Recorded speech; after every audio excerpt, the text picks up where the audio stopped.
They say success changes people. What they don't tell you is how fast it happens, or how completely someone can forget where they came from. 6 months ago, my wife landed the promotion she'd been chasing for 3 years. Senior marketing director at a Fortune 500 company. The salary jump was substantial, more than doubling what she was making before. I was genuinely proud of her. We'd been married for 8 years, and I'd watched her work nights and weekends to get there. For the first 5 years of our marriage, I was the primary breadwinner. I work in IT infrastructure for a mid-sized company, pulling in around $65,000 a year.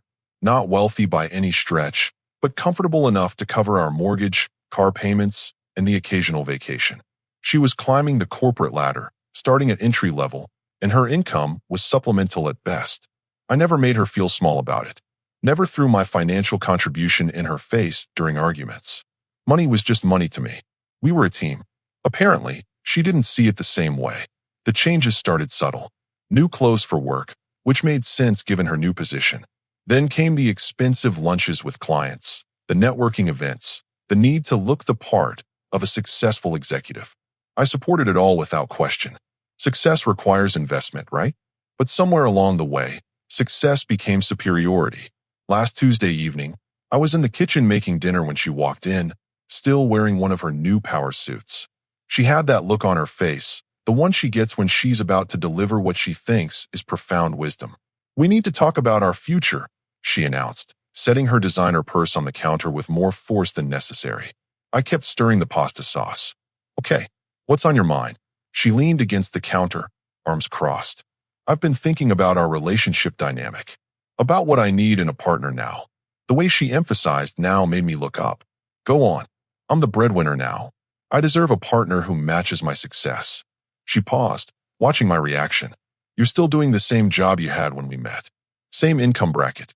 Same level. Same level. Like I was some outdated software that needed upgrading." I turned off the stove and faced her completely.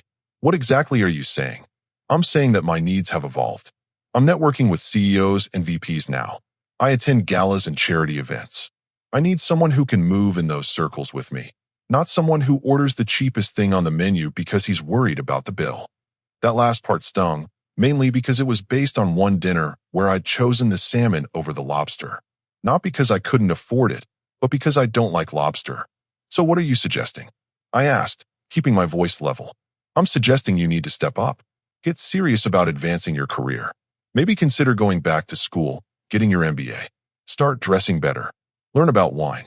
Golf, maybe." I almost laughed. She wanted me to become someone else entirely. And if I don't? Her expression shifted to something colder. "Then maybe we need to reconsider whether we're compatible anymore. I won't apologize for having standards." I nodded slowly, processing her words. 8 years of marriage, and now I wasn't meeting her standards. "You're absolutely right," I said finally. She blinked, clearly expecting more resistance. "I am. You're absolutely right. You deserve a partner who matches your success. Someone who can truly appreciate the level you're operating at now." A smile started to form on her lips. She thought she'd won. "I'm glad you understand," she said. "I was worried you'd take this the wrong way." "Not at all.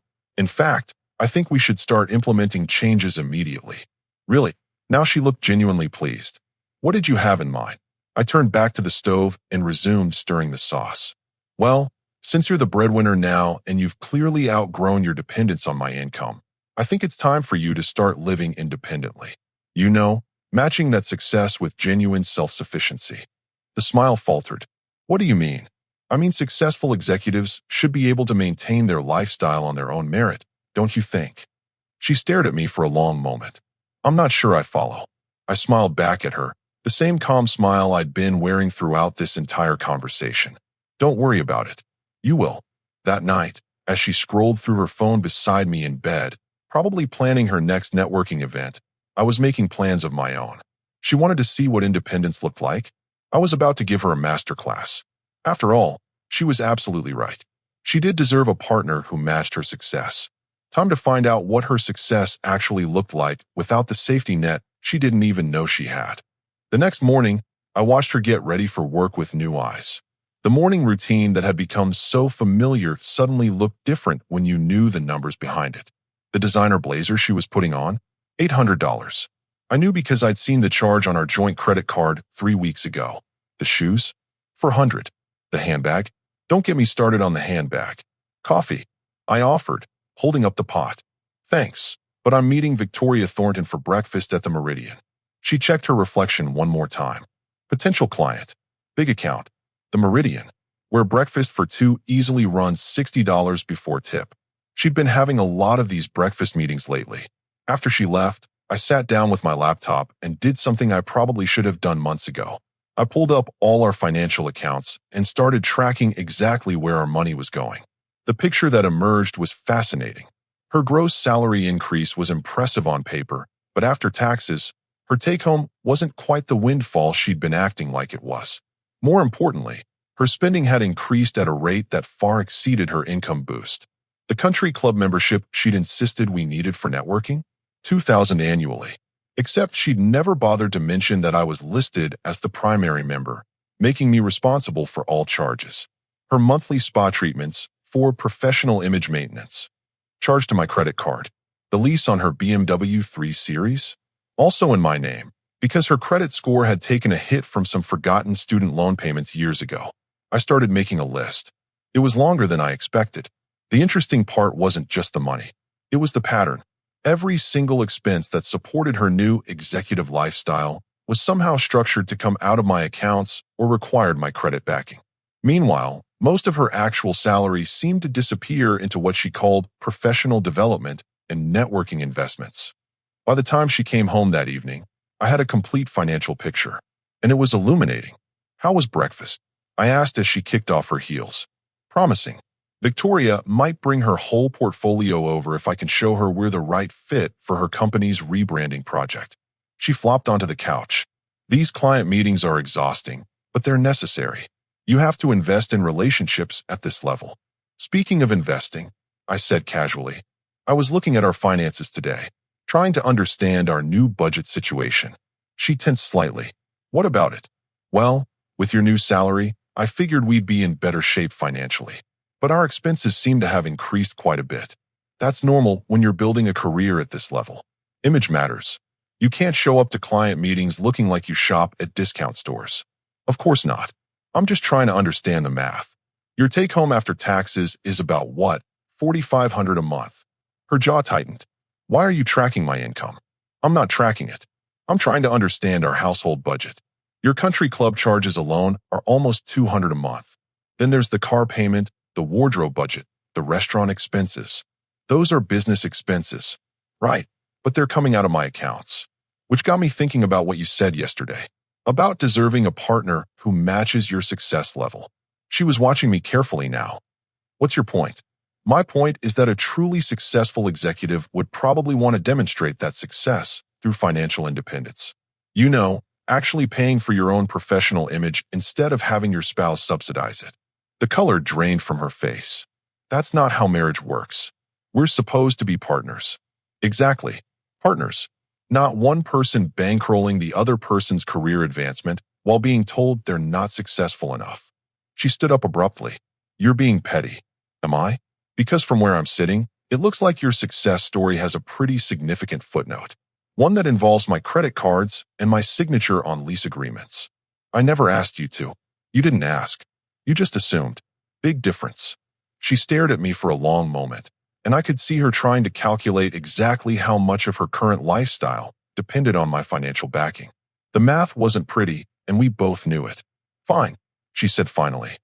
If you want to nickel and dime everything, we can split expenses 50-50. I smiled. That sounds perfect. Although, given your higher income now, maybe a proportional split would be more fair. You know, 70-30 in your favor. Her eyes widened. 70%. Well, you are the breadwinner now. Successful people usually carry more of the financial load in a relationship, don't you think? She opened her mouth to argue, then closed it. After all, how could she object to the same logic she'd used to justify demanding I upgrade my entire life? We'll talk about this later, she muttered, heading toward the bedroom. I have an early meeting tomorrow. As she disappeared down the hallway, I opened my laptop again. Tomorrow was going to be very interesting. After all, she wanted to see what matching her success looked like. Time to show her what financial independence actually meant when you stripped away all the subsidies. Wednesday morning, I started what I privately called Operation Independence. If she wanted to be a successful executive, she was going to get the full experience. First stop, the bank. I need to remove an authorized user from this credit card account, I told the representative, sliding my driver's license across the desk. Of course, sir. May I ask the reason? My wife got a big promotion. Time for her to build her own credit profile. The woman smiled. How wonderful. Financial independence is so important. If only she knew how right she was. The additional card that had been funding my wife's wardrobe updates was canceled within the hour. I also removed her as an authorized user on my other two cards, the ones she'd been using for her business lunches and professional development expenses. Next, I called the country club. Harborview Country Club. How may I help you? Hi, this is about my membership. I need to remove my wife from the account and cancel her access privileges. I see. Would you like to convert to a single membership or maintain the family plan without her access? Single membership. She's pursuing her own career opportunities now and will probably want to join a club that better fits her professional circle. Absolutely, sir. Very common in executive transitions. I'll process that change today. The car was trickier, but not impossible. Since the lease was in my name, I couldn't just take it away without legal complications. But I could stop making payments and let the leasing company handle the rest. 3 missed payments would trigger repossession procedures. Instead, I chose a more elegant approach. I called the leasing office. I need to discuss early lease termination options for my BMW account. Certainly, sir. Are you looking to upgrade to a newer model? Actually, the vehicle will no longer be needed. The primary driver has achieved a level of success where she'll want to secure her own transportation arrangements. After 20 minutes of paperwork and fees, I had a voluntary surrender appointment scheduled for Friday. The beauty of the plan was its simplicity. Everything was in my name because her credit hadn't qualified for the terms when we'd originally signed up. She'd been content to let me handle the financial responsibility while she enjoyed the benefits. Now she'd get to experience the responsibility part without the safety net. Thursday morning brought the first sign that my changes were taking effect. My card was declined at Nordstrom yesterday, she announced over breakfast, holding her phone like evidence in a court case. The cashier said there was an authorization issue. I looked up from my eggs. That's weird. Did you call the credit card company? I tried, but they said the card was no longer active on the account. She was watching my face carefully. Do you know anything about that? I updated our account structure yesterday. You know, in line with our new financial arrangement. Since you're earning more now, I figured you'd want your own credit profile instead of being listed as just an authorized user on mine. You cancel my cards? I removed your authorized user status. There's a difference. Now you can build your own credit history that reflects your actual income and success level. Her fork stopped halfway to her mouth. I have a client lunch today. Perfect opportunity to use your own resources. Very empowering for a successful executive. She stared at me like I'd suggested she pay with Monopoly money. I don't have a credit card with a high enough limit for business entertaining. Then maybe it's time to apply for one. Your salary should qualify you for excellent terms. Credit applications take weeks to process. I shrugged. Successful people plan ahead. I'm sure you'll figure something out. She spent the next 10 minutes frantically calling her bank, trying to get a temporary credit increase on her personal card. From what I could hear of her side of the conversation, her current limit was barely enough to cover a nice dinner for two, let alone the kind of business entertainment she'd been doing on my accounts. Friday brought the next revelation. There's something wrong with my country club access, she said, standing in the doorway of my home office. The gate attendant said my membership was inactive. Oh, right. I converted to a single membership yesterday. With your career taking off, I figured you'd want to join a club that better matches your professional network anyway. You removed me from Harborview. I streamlined our membership to reflect our new arrangement. Financial independence, remember? Besides, most successful executives prefer clubs that cater specifically to their industry contacts. She was quiet for a long moment. The Fletcher account was supposed to tour the facilities this weekend. I promised them 18 holes and dinner. I'm sure there are plenty of other venues that would love to host your business meeting. Probably more affordable too, now that you're managing your own entertainment budget. The look she gave me could have frozen water. But she couldn't argue with the logic. After all, This was exactly what she'd asked for when she told me I needed to match her success level. By Sunday, the BMW was gone. I'd handled the return professionally, even arranged for a rental car to be delivered so she wouldn't be stranded. Nothing fancy, just a basic sedan from Enterprise. Practical transportation for a practical budget. "Where's my car?" she asked, staring at the generic rental in our driveway. The lease was causing complications with our new financial structure. "I thought it would be cleaner if you handled your own transportation arrangements going forward." "You return my car?" "I return my car. You can lease or buy whatever fits your budget and credit profile." She stood there in her designer workout clothes, looking at the economy rental like it was personally insulting her. "I can't show up to client meetings in that thing." "Why not? It's clean, reliable transportation. Unless you're saying your success is somehow dependent on the car you drive rather than your actual professional capabilities." She opened her mouth to argue, then closed it. Because agreeing would mean admitting her image was more important than her substance, and disagreeing would mean accepting the rental as adequate for her important business meetings. Either way, she was learning what financial independence actually looked like, and we were just getting started. Monday morning arrived with the kind of tension that comes before a storm. She'd spent the weekend trying to arrange alternative solutions to her sudden independence, making phone calls and researching credit card applications with increasingly desperate energy. I was having my coffee when her phone rang. The caller ID showed her assistant's name. "What do you mean the Fletcher meeting moved to today?" she said into the phone. "I thought we had until Wednesday to prepare."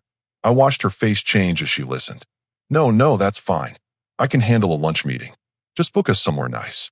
Somewhere that reflects our company's caliber."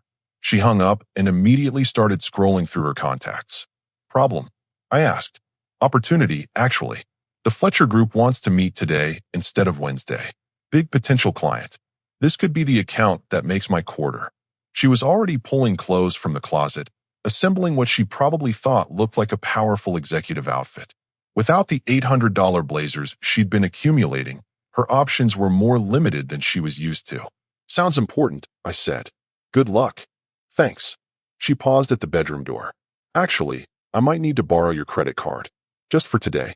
The restaurant I'm thinking of doesn't take my personal card, and I want to make sure everything goes smoothly." "Which restaurant?" "Chez Laurent. Victoria recommended it. Says it's where all the serious business gets done." "Chez Laurent. Where lunch for 3 easily runs $200 before wine and tip." "I'm sure there are other restaurants that would work just as well," I said. "Maybe somewhere that fits within your entertainment budget?" Her face fell.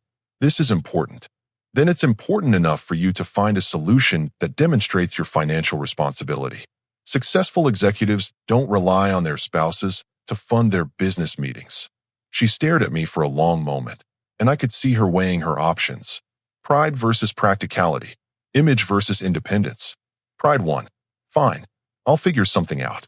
She left 20 minutes later in the rental car, wearing an outfit that cost about 1/10 of what she'd been spending lately, but still looked professional enough. I genuinely hoped the meeting would go well. I just hoped it would go well within her actual means. My phone rang at 1:47 p.m. "You need to call your credit card company immediately," she said without preamble. "Why?" "Because something's wrong with the system. My card was declined, and when I called the number on the back, they told me some nonsense about the account being inactive." I could hear background noise, the kind that comes from standing outside a restaurant trying to have a private conversation while clients wait inside. "Which card?" "The Amex. The one I always use for business meals." "The Amex that was an additional card on my account." "Yes, obviously. Can you just call them and fix whatever technical glitch this is? I have 2 potential clients sitting inside waiting for me to come back." "It's not a glitch. I removed your authorized user privileges last week, remember? Part of our new financial independence arrangement." The silence stretched so long I thought the call had dropped. "Are you serious right now?" "Completely serious. You said you wanted a partner who matched your success level. Independent, successful people pay for their own business expenses. I'm in the middle of a client meeting. Then you better find a solution that doesn't involve my credit cards. Maybe suggest somewhere more budget-friendly, or see if they'd be willing to split the check." "Split the check." Her voice went up an octave. "These are Fortune 500 executives. Then I'm sure they'll understand that a truly successful professional pays her own way." She hung up without saying goodbye. 40 minutes later, she called back. I had to suggest we move the meeting to the Marriott lobby for coffee instead of lunch. How did that go over? They thought it was refreshingly unconventional, like I was being environmentally conscious or making a statement about business efficiency. I almost smiled. Trust her to spin financial necessity into her executive strategy. See, you didn't need my credit card after all. This isn't sustainable, she said quietly. I can't build client relationships on coffee meetings and budget restaurants. Then maybe it's time to reassess your budget priorities. Figure out what you can actually afford on your salary versus what you've been spending on mine. I never asked you to pay for those things. You didn't ask. You just assumed I would.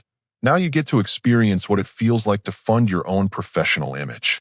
That evening, she came home looking exhausted in a way that had nothing to do with work. She sat down at the kitchen table where I was paying bills and pulled out her phone. I need to understand something, she said. Exactly how much of my routine were you covering? I had been waiting for this question. I pulled out the spreadsheet I'd prepared. Country club membership, car lease, additional credit cards, the clothing budget overages, restaurant expenses that exceeded your personal card limits. I slid the paper across to her.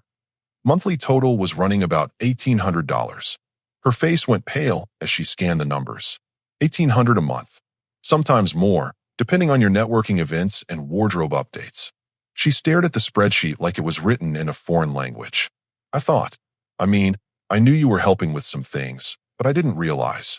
You didn't realize that your executive lifestyle was being subsidized by the same person you told wasn't successful enough to match your level. She was quiet for a long time, running her finger down the column of numbers.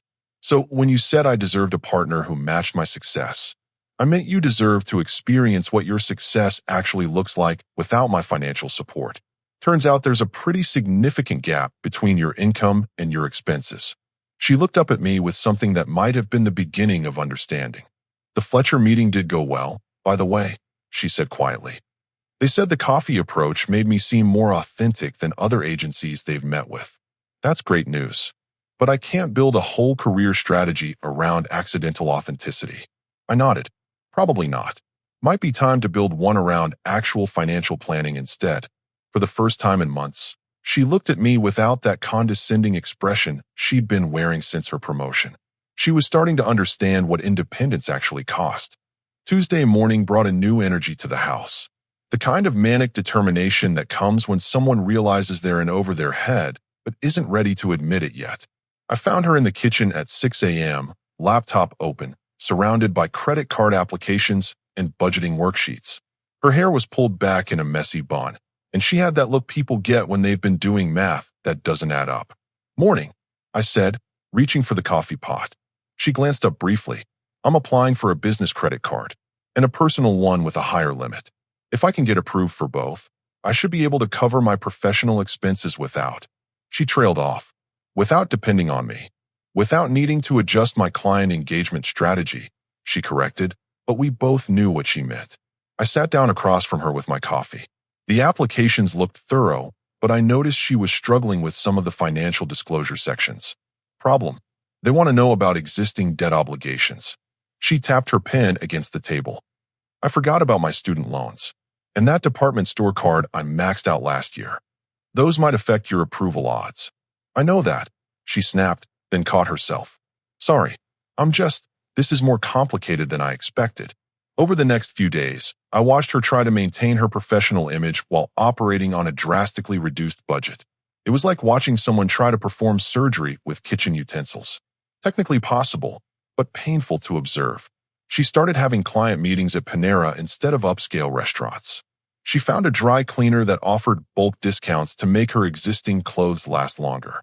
She even started bringing lunch to work instead of buying it. But the most interesting development was her social media strategy. Thursday evening, she was unusually focused on her phone during dinner. What are you working on? I asked. Just updating my professional image online. She held up her phone to show me an Instagram post. It was a photo of her at her desk with a simple salad and water, caption reading, "Embracing minimalism in my executive routine." Sometimes the most powerful statement is knowing that less is more. Hashtag authentic leadership, hashtag mindful professional, hashtag quality over quantity. I almost choked on my dinner. Minimalism. It's a trend in executive circles. Being intentional about consumption. Very forward-thinking. Right. I scrolled down to see the comments. Her colleagues were confused. Wait, didn't you just post about that amazing lunch at Chez Laurent last month? One comment read. Another said, love the pivot. Are you doing this for health reasons or environmental? This is definitely a different vibe from your usual posts. Very authentic. She was watching my face as I read. People are responding well to the change. They're responding to something, all right. Friday brought a LinkedIn post about the liberation of focusing on substance over style in business relationships. Saturday featured an Instagram story about discovering the confidence that comes from self-reliance. By Sunday, I was getting text messages. Hey man, is everything okay financially? Saw Harper's posts about embracing simplicity and wanted to check in. This from Marcus, a friend from college who'd connected with her on social media. Another one came from my neighbor. Your wife's minimalism journey is inspiring. Did you guys decide to downsize your lifestyle together? The most direct one came from her own sister. What's with Harper's sudden lifestyle change? Did something happen with her job? When I showed her the messages Sunday evening, her carefully constructed composure finally cracked. People are talking. People are noticing. There's a difference between authentic minimalism and obvious budget constraints. Your audience isn't stupid. She sank into the couch, phone in her lap. I thought I was managing the narrative. You were trying to. But when someone goes from posting about designer everything to posting about the beauty of simple living in the span of 2 weeks, people connect the dots. What dots? The dots that spell out financial trouble. Or marriage problems. Or both. Her face went white. Marriage problems? Think about it from their perspective. Successful executive suddenly embraces extreme budget consciousness, talks about self-reliance, and her husband is nowhere to be found in any of the posts. What would you assume? She was quiet for a long moment, scrolling back through her recent posts. I was trying to make it look intentional. It looks intentional, all right, just not the way you intended. Monday morning brought the confirmation we'd both been expecting. Her credit card applications were denied. Both of them.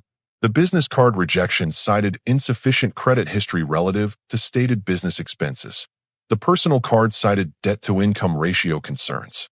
They want me to reapply in 6 months after demonstrating improved financial management, she said, staring at the rejection letter. What does that mean for your business development strategy? She laughed, but there was no humor in it. It means I'm going to have to get very creative. Or very honest. Honest might be refreshing. Honest might be career suicide. Do you know what happens to executives who can't maintain the lifestyle expectations of their position? They adapt. They get replaced by people who can. We sat in silence for a while.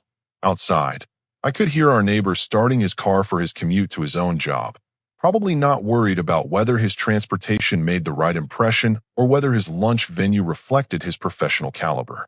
I have a client dinner tomorrow, she said finally. Important one. Make or break for the Fletcher account. Where? The client chose the place. Steakhouse downtown. Expensive. I waited. I've been thinking about what you said. About honesty. She looked up at me. What if I told them the truth? Which truth? That I'm restructuring my personal finances to align with my values. That I'm moving away from excessive business entertainment toward more meaningful professional relationships. That could work. Or it could backfire completely. Only one way to find out. She nodded slowly, and for the first time since this whole thing started, she looked like the woman I'd married. Uncertain, maybe, but authentic. If this doesn't work, she started, then we'll figure out what comes next. She looked at me with something that might have been gratitude. Together? That depends. Are you still looking for a partner who matches your success level? She was quiet for a long moment. I'm starting to think I had the definition of success wrong. It was a start. 3 weeks later, everything had changed. The client dinner had been a turning point. She'd gone in with honesty instead of pretense, explaining that she was moving toward more sustainable business practices. The clients respected her transparency and signed a year-long contract. Turns out, authenticity was more impressive than expensive wine. But the bigger change happened at home. I owe you an apology, she said one evening, sitting across from me at our kitchen table with a stack of financial documents between us. Several apologies, actually. I looked up from my laptop. She'd been working with a financial advisor for the past week, trying to build a budget that matched her actual income instead of her aspirational lifestyle. Go on. I got so caught up in the image of success that I forgot what success actually means. I treated you like you were holding me back when you were the one making my lifestyle possible. She slid a paper across the table. It was a detailed breakdown of her expenses versus her take-home pay. Without your subsidies, I was living about 40% above my means. 40%. She shook her head. I convinced myself I deserved all those things because of my promotion, but I couldn't actually afford them. And now I have a budget that works. A wardrobe that's professional but not excessive. Client meetings at places I can actually pay for. She paused. And a husband who I hope can forgive me for being an ungrateful idiot. I closed my laptop and really looked at her. She was wearing a simple blouse and slacks, no designer labels in sight. But she looked more confident than she had in months. The Fletcher account, signed for 12 months. They said my authentic approach to business relationships set us apart from the competition. She smiled. Apparently, treating people like humans instead of trying to impress them with expensive venues is revolutionary in corporate marketing. Imagine that. I also talked to my sister, and Marcus, and about 6 other people who'd been asking if we were okay. She looked embarrassed. Turns out my minimalism journey had everyone convinced we were either getting divorced or going bankrupt. What did you tell them? The truth, that I'd been living beyond my means, and my husband had the backbone to call me out on it before I did permanent damage to our finances. She reached across the table and took my hand. I told them I was lucky to have someone who cared enough to let me fail instead of enabling me indefinitely. We sat in comfortable silence for a moment. So what happens now? I asked. Now I rebuild. The right way this time. I keep the promotion, keep the salary, but I live within it. I build genuine professional relationships instead of trying to buy them with expensive entertainment. She squeezed my hand, and I remember that the person I married was already successful enough. I was just too proud to see it. 6 months later, she'd been promoted again. This time, she celebrated with a home-cooked dinner instead of a 5-star restaurant. She'd learned that respect wasn't something you could purchase with the right accessories or the right venue. Her colleagues started coming to her for advice about work-life balance and financial planning. The woman who'd almost destroyed her marriage chasing an image became known for her authenticity and practical wisdom. And me? I got my wife back. The one who understood that partnership meant supporting each other, not keeping score. The one who knew that success was measured by what you could build together, not by what you could afford to display separately. She never again mentioned needing a partner who matched her success level. Turns out, she'd had one all along.